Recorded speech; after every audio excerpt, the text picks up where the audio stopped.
Hello students, हम शुरू करने जा रहे हैं चैप्टर नंबर 16 डेफिनेट इंटीग्रल्स। इसके पहले हमने चैप्टर नंबर 13, 14 और 15 के क्वेश्चंस भी सॉल्व किए हैं और उन सारे वीडियोस की लिंक हमने डिस्क्रिप्शन बॉक्स में लगा दी है। प्लीज़ मेक श्योर कि आपने चैप्टर 13, 14, 15 के क्वेश्चंस बहुत अच्छे से सॉल्व किए हैं, तब ये चैप्टर आपके लिए बहुत ईजी होने वाला है। अब याद करो ज़रा कि हम जो चैप्टर 13, 14 और 15 में क्वेश्चंस को लगा रहे थे, वहां पर हम कौन सा इंटीग्रेशन कर रहे थे? वहां पर हम कर रहे थे इंडेफिनिट इंटीग्रेशन। ठीक है ना, चैप्टर का नाम याद कर लो, इंडेफिनिट इंटीग्रल 1, 2, 3 ये था। और आज यहाँ क्या लिखा हुआ है? Definite integrals. आखिर दोनों में अंतर क्या है, पहले इसको समझ लेते हैं। देखो, वहां पर हम क्या कर रहे थे कि अगर हमें कोई फंक्शन मिला था f(x), ठीक है, तो हम क्या कर रहे थे? हम इसका एंटी डेरिवेटिव ढूंढ रहे थे। ठीक, मान लो कि इसका एंटी डेरिवेटिव कैपिटल Fx है, स्मॉल fx का एंटी डेरिवेटिव कैपिटल Fx है, पर ये तो एक एंटी डेरिवेटिव हुआ और हम ये जानते हैं किसी एक फंक्शन के बहुत सारे एंटी डेरिवेटिव्स पॉसिबल हैं, तो इसलिए हम constant of integration c add कर दे रहे थे। नहीं समझ में आ रही बात? तो एक एग्जांपल देख लो।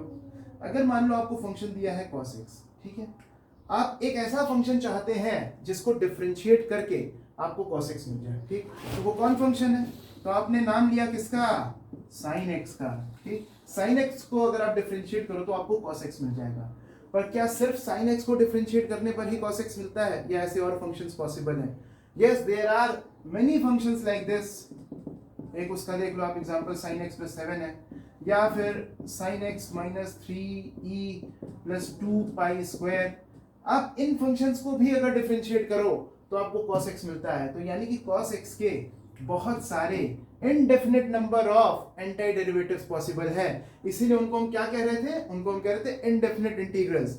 आज हमें बात करनी है डेफिनिट इंटीग्रल्स की, तो शुरुआत करते हैं हम डेफिनेशन से कि अगर मान लो आपको कोई फंक्शन दिया हुआ है f(x) and this function is continuous and defined in the interval a to b। इस क्लोज्ड इंटरवल a b में ये फंक्शन डिफाइंड भी है और कंटिन्यूअस भी है, और मान लो कि कैपिटल f(x) इसका एंटी डेरिवेटिव है।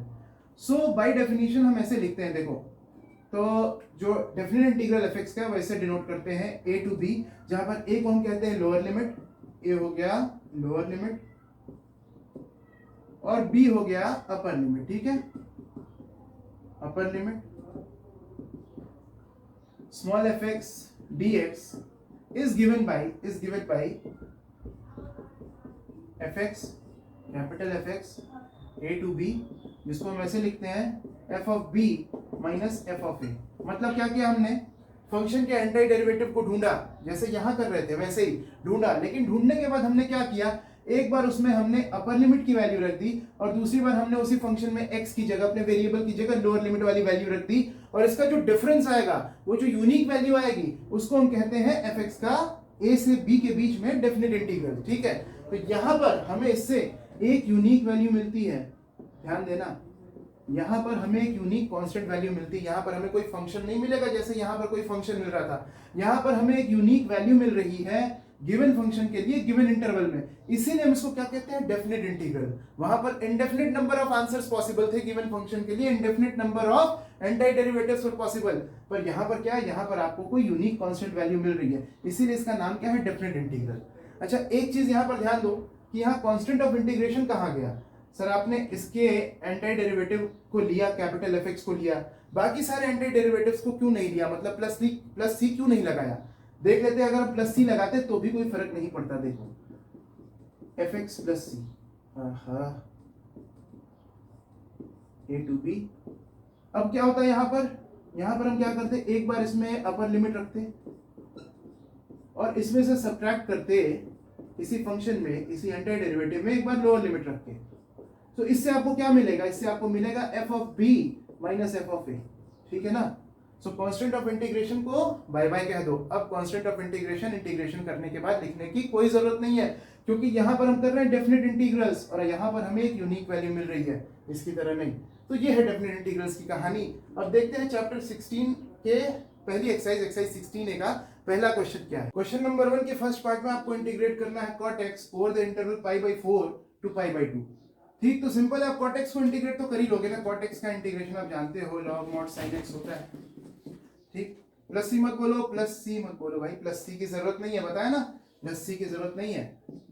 डेफिनेट इंटीग्रल्स में आप प्लस सी को विदाई दे चुके हैं। बाय बाय बोल चुके हैं। अब यहाँ हम क्या करेंगे, इसके बाद यहाँ पर हम इस x की जगह एक बार पाई बाई 2 रखेंगे। चलो रख देते हैं, ये हो गया log mod sine pi by 2 minus इसी फंक्शन में आप क्या करेंगे, x की जगह पाई बाई 4 रख देंगे, साइन पाई बाई 4। ठीक है, अब आप जानते हैं साइन पाई बाई 2 हो गया 1 और log 1 की वैल्यू कितनी होती है, log 1 की वैल्यू हो गई 0, हो गया 0 minus log sine pi by 4, sine pi by 4 की वैल्यू क्या होती है 1/√2, तो माइनस 1/√2 आ गया, जिसको क्या आप लिख सकते हैं minus log 2 raise to the power minus 1/2 लिख सकते हैं ना, 1/√2 को 2 raise to the power minus 1/2। अब log की प्रॉपर्टी है log m raise to the power n, ये देख लो log m raise to the power n is equal to n times log m। अगर इस प्रॉपर्टी का यूज करें तो माइनस 1/2 आगे आकर के मल्टीप्लाई हो जाएगा, तो ये हो जाएगा 1/2 log 2, ये आंसर आ गया। दूसरा क्वेश्चन क्या है, दूसरे क्वेश्चन में आपको इंटीग्रेट करना है dx अपॉन में sin 2x over the interval pi by 6 to pi by 3। यहाँ पर आप dx अपॉन sin 2x को ये लिख सकते हैं, क्या देखना, ये देखना भाई, इसको ये लिख सकते हैं हम, इसको cosec 2x लिखना चाह रहे हैं, और cosec x का इंटीग्रेशन आप जानते हैं log 10x/2 होता है। ठीक, तो हम यहाँ पर इसकी जगह log mod 10x/2, देखो x/2 2x/2 से आपको x मिलेगा, और x का कोएफिशिएंट 2 है इसलिए आपको 2 से डिवाइड भी करना पड़ेगा। आज ना बात समझ में, ये सब बातें अगर अच्छे से नहीं समझ में आ रही तो चैप्टर 13, 14, 15 को आपको अच्छे से लगाने की जरूरत है। अब यहाँ हम लिख देंगे अपर लिमिट और यहाँ लिख देंगे लोअर लिमिट, और अब इस फंक्शन में अपर लिमिट और लोअर लिमिट रख देंगे और उनका जो डिफरेंस आएगा वही आंसर हो जाएगा। तो ये हो गया log 1/2 को बाहर ले लें, log mod tan क्या हो गया, पहले tan pi by 3 minus log mod tan pi by 6, ये हो गया 1/2, ये हो गया log tan पाई बाई 3 की वैल्यू कितनी है, tan पाई बाई 3 की वैल्यू कितनी है √3, log of √3 minus log of, यहाँ क्या हो गया, ये हो गया, ये क्या हो गया भाई, log of tan pi by 6, tan pi by 6 की वैल्यू 1/√3, log 1/√3 को आप लिख सकते हैं log √3 का पावर -1 लिख सकते हैं ना भाई, ये हो गया 1/2, ये 1/2 हो गया, यहाँ क्या हो गया, हो गया log √3 प्लस log √3, तो क्या हो गया, ये हो गया 2 टाइम्स log √3 अपॉन में 2 से 2 कैंसिल हो गया, आंसर आ गया log √3। तो क्वेश्चन नंबर फर्स्ट का थर्ड और फोर्थ पार्ट भी बहुत इजी है। यहाँ पर आपको इंटीग्रेट करना है थर्ड पार्ट में 2 sec square x plus x cube plus 2 dx over the interval 0 से पाई बाई 4। तो आप यहाँ पर सिंपली पहले इसको इंटीग्रेट कर लो, आप इसको इंटीग्रेट करोगे तो आपको क्या मिलेगा, आपको मिलेगा 2 sec स्क्वायर x का integration tan x, x cube का integration x raise to the power 4/4, और 2 का इंटीग्रेशन क्या हो जाएगा, 2 dx का इंटीग्रेशन हो जाएगा 2x, और आप इसके बाद यहाँ लोअर लिमिट और यहाँ अपर लिमिट रख दो। अब इसका डिफरेंस हमें निकालना है, ये हो जाएगा 2 times tan pi by 4 plus pi by 4 raise to the power 4/4 plus 2 into pi by 4 minus 2 into tan 0 plus 0 raise to the power 4/4 plus 2 into 0। तो ये वाला टर्म तो पूरा 0 हो गया। यहाँ आपको क्या मिला, यहाँ आपको मिला 2 into tan pi by 4, tan pi by 4 की वैल्यू 1, तो 2 इंटू 1 2 मिल गया। यहाँ क्या मिला, मिला आपको pi raise to the power 4 upon में 4 raise to the power 5, 4 raise to the power 5 कितना होता है 4 16 64 1024 हो गया। और यहाँ पर क्या मिला, यहाँ मिला आपको पाई बाई 2। ठीक, ये आंसर आ गया। ठीक, 2 plus pi raise to the power 4 upon 1024 plus pi by 2, bracket की जरूरत नहीं है, ये आंसर हो गया। फोर्थ पार्ट में देखो आपको इंटीग्रेट करना है sine square x/2 minus cos square x/2। अगर ध्यान दो तो sine square x/2 minus cos square x/2 को हम लिख सकते हैं cos x, लिख सकते हैं कि नहीं भाई, ये फॉर्मूला है cos 2x is equal to cos square x minus sine square x, इसी फॉर्मूले को यूज किया, ये आ गया cos x dx। cos x को आप इंटीग्रेट करो तो आपको मिलता है sin x 0 से पाई। ठीक है, अब अपर लिमिट रखते हैं, ये हो गया sin pi minus sine 0, sine pi की वैल्यू भी 0, साइन 0 की वैल्यू भी 0, तो आंसर आ गया क्या, आंसर आ गया 0। चलते हैं क्वेश्चन नंबर 2 पर। क्वेश्चन नंबर सेकंड का फर्स्ट पार्ट क्या है, आपको इंटीग्रेट करना है dx अपॉन में 2x minus 3 over the interval 0 to 1, और यहाँ आपको इंटीग्रेट करना है dx अपॉन में 7 minus 2x over the interval 1 to 3। आप इसको इंटीग्रेट करो अगर, तो आपको log मॉड 2x माइनस 3/2 मिलेगा? आप जानते हैं कि नहीं? आप नहीं जानते अगर, तो आप 13, 14, 15 चैप्टर बहुत अच्छे से लगाओ। देखो यहाँ 2x माइनस 3 है ना, आप इसको t मान करके अगर करोगे तो dx is equal to 1/2 dt हो जाएगा, और इसीलिए 1/2 आ गया, और ये log mod 2x माइनस 3 आ गया।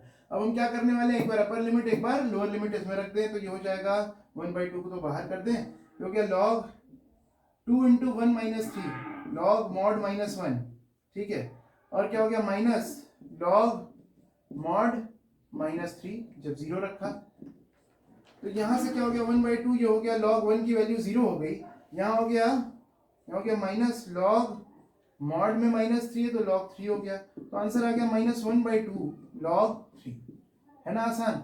इसी तरह से जब हम इसको इंटीग्रेट करेंगे, इसको इंटीग्रेट करके आपको मिलेगा log mod 7 माइनस 2x, और x का कोएफिशिएंट -2 है तो डिवाइड में आ जाएगा -2, और यहाँ पर हम लिख देंगे लोअर लिमिट और यहाँ लिख देंगे अपर लिमिट, और अब हम डिफरेंस निकालेंगे। -1/2 को बाहर कर दें, जो क्या log mod 7 माइनस 2x, और x की वैल्यू पहले हम क्या रखेंगे, अपर लिमिट रखेंगे यानी 3, 7 माइनस 6 यानी कि 1 log mod 1 minus log mod, यहाँ पर हम क्या करेंगे 7 माइनस 2 इंटू 1 7 माइनस 2, सो ये हो गया -1/2, ये क्या हो गया देखो log 1 की वैल्यू 0, और यहाँ क्या है माइनस log 5, ठीक है ना, माइनस माइनस मल्टीप्लाई हो गया, ये आ गया 1/2 log 5।